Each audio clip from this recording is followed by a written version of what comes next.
Hello, everyone. Welcome back to Talk Grow English. Today's podcast, C2 level English vocabulary listening practice topic name is 20 plus C2 level vocabulary on emotional states. And welcome. We're so glad you're here because today we're not just, going to read a list of words at you. Our mission is all about mastering how you can talk about the huge, complicated, and often contradictory world of human emotions at that C2 level. Yeah, and that C2 standard from the CEFR, it's so demanding, isn't it? It means you have to go way beyond just getting your point across. It really does. It's about expressing yourself spontaneously with real accuracy and handling these really complex ideas like it's second nature. It's the difference between saying, I'm sad, and picking that one single perfect word that captures the exact kind of sadness you're feeling. Absolutely. The emotional spectrum it's the core of being human. And these sophisticated words and phrases, they're the tools you need to narrate your own story or, analyze what makes other people tick in a way that sounds truly native-like, vivid, and empathetic. It takes your language from just being functional to being. Wow, fascinating. That's the goal. So we've got a pretty comprehensive list, about 24 terms that we've organized to make this as clear as possible. We're going to start with the high points: joy, enthusiasm, then take a look at discomfort and exhaustion, and then really plumb the depths of dissatisfaction and despair. By the time we're done, you should have a really nuanced vocabulary that you can start using right away. Okay, let's unpack the vocabulary that describes happiness, optimism, and that sort of high-octane magnetic energy we all love being around. We are starting off strong with a word that suggests not just happiness, but a deep resilience. Buoyant. Buoyant is a fantastic place to start because it offers this wonderful physical metaphor for a mental state. The word itself, its etymology goes back to the Latin boiare. Which means? It means to float. So as an adjective, it means optimistic and cheerful, especially when you're facing some kind of difficulty. It just creates this image of a mood that's light and, unsinkable. I love that emphasis on resilience. So it's not just being happy when everything's going great. Exactly. It's about holding on to that positive outlook when things are trying to drag you down. We see it used for big concepts too, right? Like you can talk about a buoyant economy. You can, one that bounces back quickly after a downturn. And that directly fuels consumer confidence. It stops that sort of widespread pessimism from setting in. Right. And for a person, say, an entrepreneur. A perfect example. They might be dealing with failure after failure, getting rejections from investors, but someone with a buoyant outlook, they don't see those as final. They reframe them. Each no is just a step closer to the final yes. But is that something you can learn? Or are some people just born that way? That's a great question, and it's key for C2 application. Psychologists like Barbara Fredrickson, they study what they call emotional buoyancy, and they link it directly to your overall well-being. So you can cultivate it. You can. Through practices like reframing failure, practicing gratitude, it stops those small disappointments from piling up into this feeling of defeat. A buoyant spirit is what allowed so many people, like educators during the pandemic, to adapt and model hope for others. It's a kind of strategic emotional management. That really turns a definition into a practical skill. Okay, moving on. Let's look at two terms that are about radiating high energy, but in slightly different ways. Beaming and exuberant. Right. So beaming is fundamentally a word about light. It means you're conveying joy so intensely that you almost seem to be glowing, like a beam of light. It goes back to Old English. It was very visual then. It describes that physical expression of pure delight. It is, especially when it's tied to pride or some kind of visible success. Like an athlete, maybe Simone Biles, who is just beaming after an amazing Olympic victory. It's that immediate, powerful, and very visible expression of triumph and maybe relief, too. And that's where the nuance comes in. Beaming often suggests this sort of quiet, profound joy you see on someone's face. Exuberant, on the other hand, that's all about overflowing energy and vitality. The Latin root, exuberare, literally means to overflow. Ah, okay. So it's more active. Much more active. It describes being filled with this lively, sometimes even noisy excitement. So if I were describing a proud parent watching their child graduate, I'd say they were beaming. Perfect. But if I were at a huge festival parade with music and dancing, the whole atmosphere would be exuberant. That's the distinction exactly. Exuberance suggests movement, noise, intensity. Think of kids running through a park just shouting with glee. That is exuberant. Artists are often said to channel exuberant passion into their work.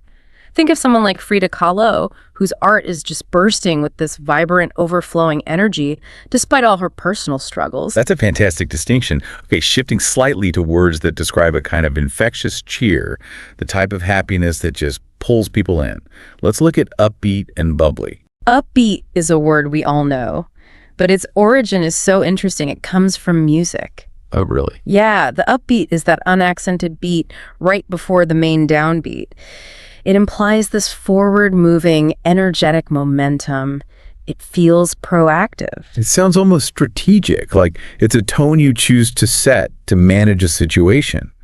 A manager could give an upbeat quarterly report, even if the numbers aren't amazing, by focusing on future growth to keep morale high. It has a therapeutic use, too. Some psychological research suggests that for things like seasonal affective disorder, deliberately listening to upbeat music or maintaining an upbeat attitude can act as a really important emotional counterweight. So it's like cheerfulness is a conscious choice. Precisely. And then we have bubbly, which is that lively, enthusiastic, almost effervescent quality, like champagne. It is, and it's so strongly associated with social, outgoing personalities. It's about charisma. Right. You picture a party host or maybe a barista whose bubbly greeting just makes your day a little better.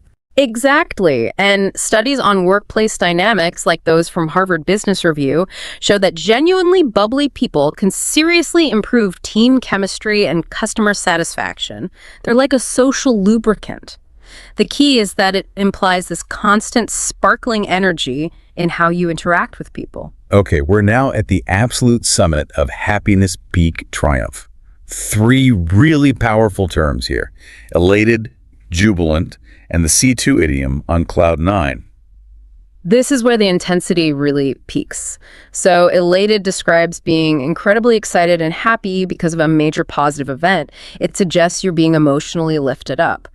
The Latin root, elatus, even means exalted or carried out. So it's that feeling of being raised to a higher, untouchable state.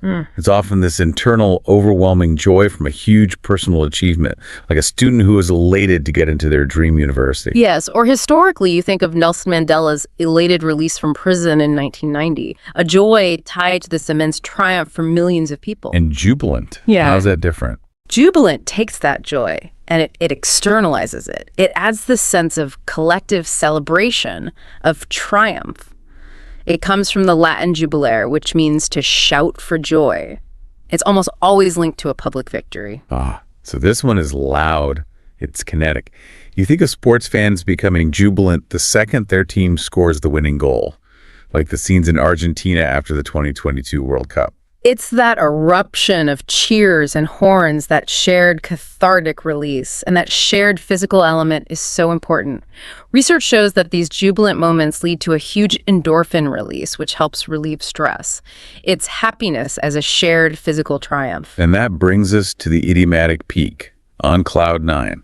A must-know for any C2 learner. It just means being tremendously excited, euphoric, usually over something truly monumental. Where did that phrase even come from? It's a charming origin, actually. One theory is that it comes from meteorology. The old U.S. Weather Bureau designated Cloud 9 as the highest flying type of cumulus cloud. So if you are in Cloud 9, you were literally at the peak of bliss. That's great. And it applies perfectly to those life-altering moments, right? Winning the lottery, launching a successful book, or new parents feeling on cloud 9 when they hold their baby for the first time. It does. And motivational psychology actually suggests that reaching those on cloud 9 milestones helps you achieve future goals because it reinforces your belief in yourself. Okay, finally, in our joy section, 2 words for a calmer, maybe warmer kind of happiness. Yeah. Blissful and jovial. Right. Blissful describes a state of perfect, serene, untroubled happiness. The Old English root, blithes, means joyful, but the word today carries this feeling of idyllic, almost transcendent peace. It's a quiet contentment, like a couple having a blissful afternoon without any distractions, or that profound, peaceful love a parent feels holding a newborn. Exactly. It's happiness as profound peace. It's what wellness retreats promise when they market blissful states through meditation and yoga. And jovial, that's all about warmth and approachability, isn't it? Cheerful, hearty, good-natured. I love that this one is literally cosmic. It comes from Jupiter, or Jove. It is. Jove was the god associated with good fortune and joy. And the word is the total opposite of a dour or guarded personality. Think of a jovial community leader who uses laughter to bring people together, or the classic image of a jovial grandfather. It's infectious good humor. And it's surprisingly valuable in the workplace. Studies on employee engagement show that managers with a jovial demeanor can significantly improve team cohesion and collaboration. It shows the real, tangible benefits of just being warm. All right, so we've talked about the highs. Now we have to sort of pivot a bit. We do. We're moving from the peaks of emotion to the inner states of unrest that need careful management. This section is all about anxiety, restlessness, and total depletion. And for C2, you have to be able to articulate the subtle differences. This is such a crucial transition because these states are everywhere in modern high-pressure life. Let's start with the physical signs of that unrest. Fidgety and jittery. How do we tell them apart? Well, fidgety describes being unable to stay still and calm. It's often because of nervousness, but sometimes just extreme boredom. It's restlessness that you show physically through small, repetitive movements. It's that distracting, constant need to move. A kid squirming in their seat during a long ceremony. Yes. Or someone tapping their pen on the table while they wait for important news. There's even a connection to conditions like ADHD, where things like fidget toys can actually help people focus by managing that physical restlessness. That's right. Now, jittery suggests is a different kind of energy. It means having a nervous, restless energy that often shows up as being shaky or actively anxious. Think of rapid vibrations. It's that classic pre-event nerve state. So let's take a job interview. Yep. You might be fidgety because you've been sitting in the waiting room for 20 minutes and can't stop tapping your fingers. Right, from boredom or restlessness. But you're jittery because of the adrenaline and the anxiety about the actual interview. That's the perfect distinction. They can happen at the same time, but the cause is different. Jittery almost always implies anxiety or overstimulation, like from too much caffeine. Financial reporters will say investors are jittery when the market is volatile, and that nervous instability leads to bad decisions. And those two states, whether you're just restless or actively anxious, they can often lead to our next term, drained.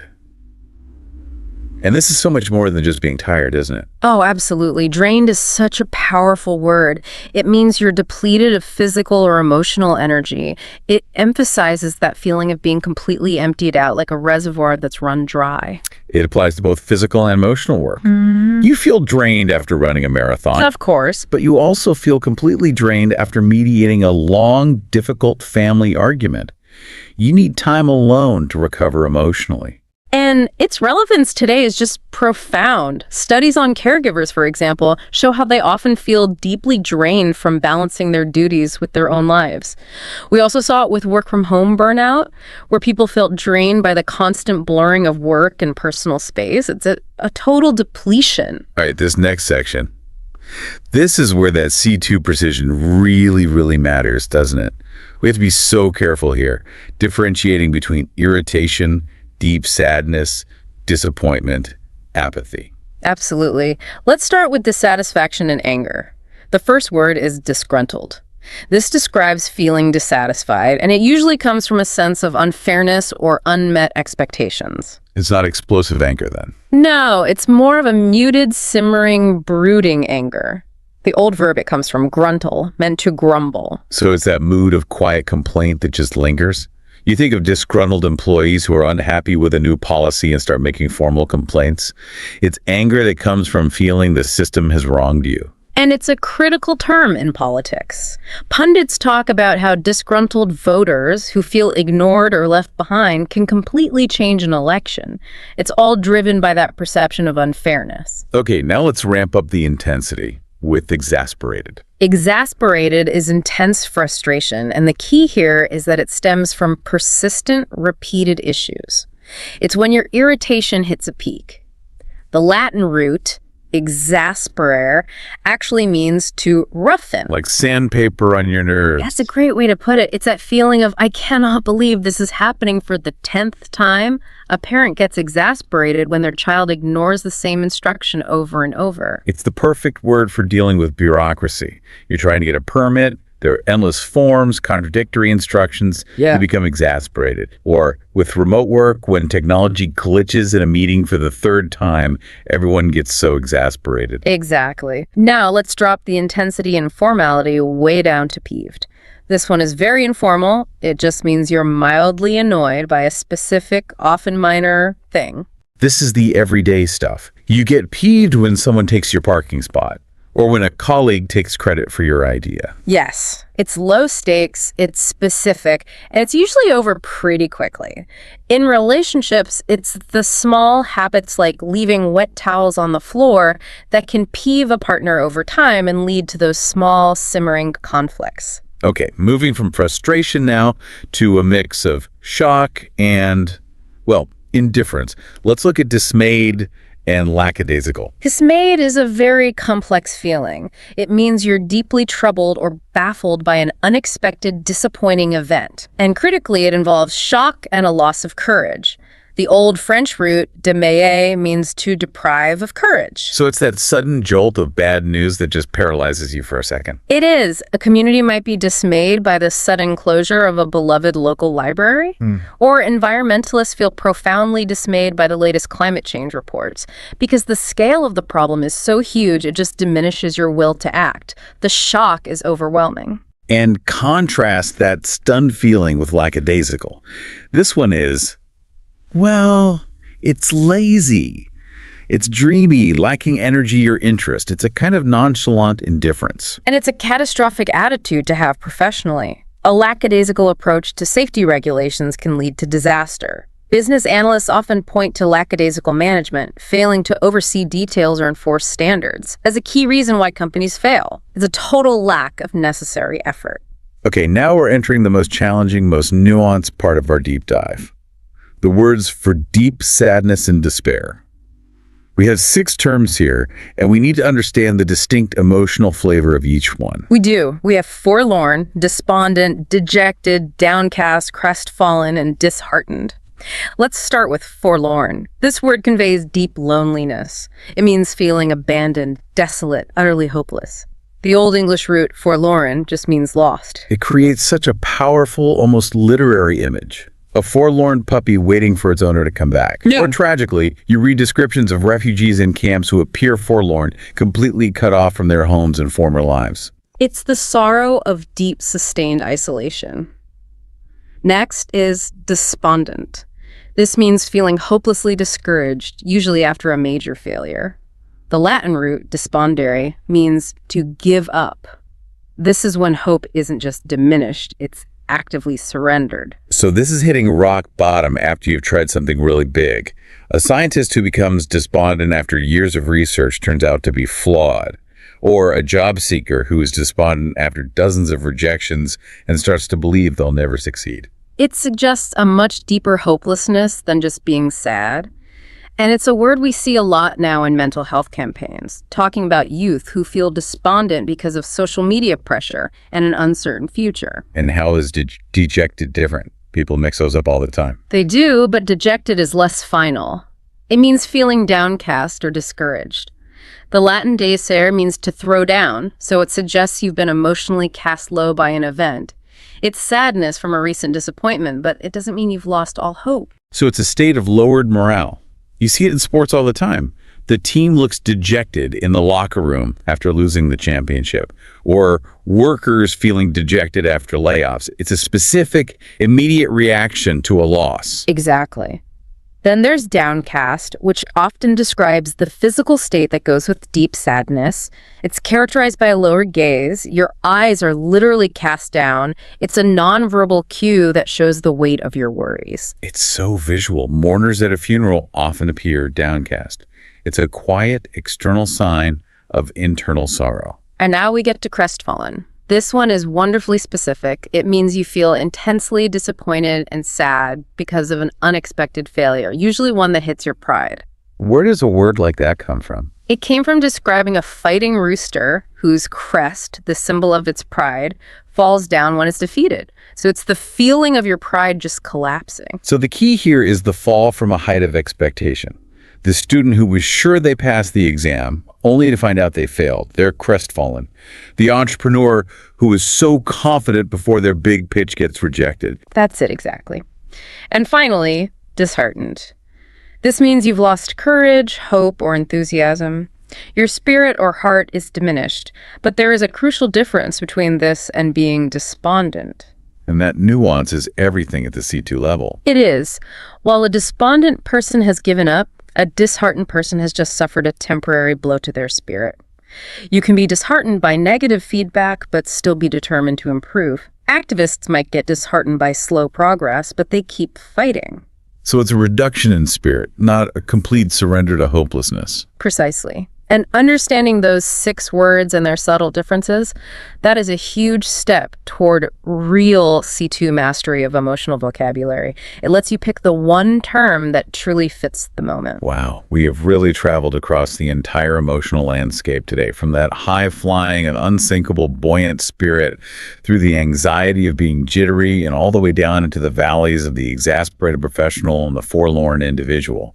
That was 24 sophisticated terms.